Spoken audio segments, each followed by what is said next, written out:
ముంబైలోని Indian institute of technology పూవై క్యాంపస్లో ఒక షాకింగ్ సంఘటన జరిగింది.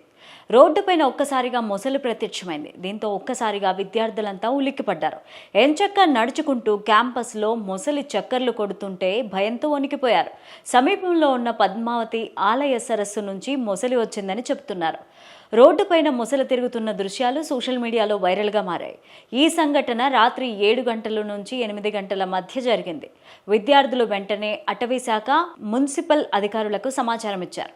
దీంతో అక్కడికి హుటాహుటిన చేరుకున్న అధికారులు భద్రతా చర్యలు చేపట్టారు. కాసేపటికే ముసలి మళ్లీ సరస్సులోకి వెళ్లిపోవడంతో అంతా ఊపిరి పీల్చుకున్నారు. ఈ వీడియోను ఎక్స్లో రాజ్ మాజీ అనే యూజర్ అప్లోడ్ చేశారు.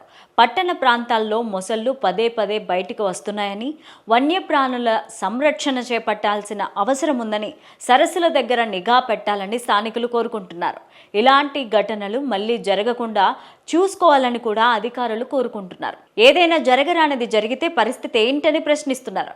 మొసళ్ళు సాధారణంగా సరస్సు నీటిలోనే ఉండి మానవులు నివసించే ప్రాంతాలకు దూరంగా ఉంటాయి. ఇలా రోడ్లపైకి రావడం అరదు అంటున్నారు అధికారులు. మొసళ్ళ గుడ్లు పెట్టడానికి ఒక గూడు వెతుక్కుంటాయని, అందులో భాగంగానే ఇలా బయటికి వచ్చుండొచ్చని పలువురు అటవీ శాఖ అధికారులు అంటున్నారు. బయటికి వచ్చినప్పుడు జనాలకు ఎలాంటి హాని తలపెట్టమని చెప్తున్నారు. ముంబై రేంజ్ ఆఫ్ దానే టెటోరియల్ వింగ్ పరిస్థితిని పర్యవేక్షిస్తోంది. ప్రజలు భయపడొద్దని, అప్రమత్తంగా ఉండాలని విజ్ఞప్తి చేస్తోంది.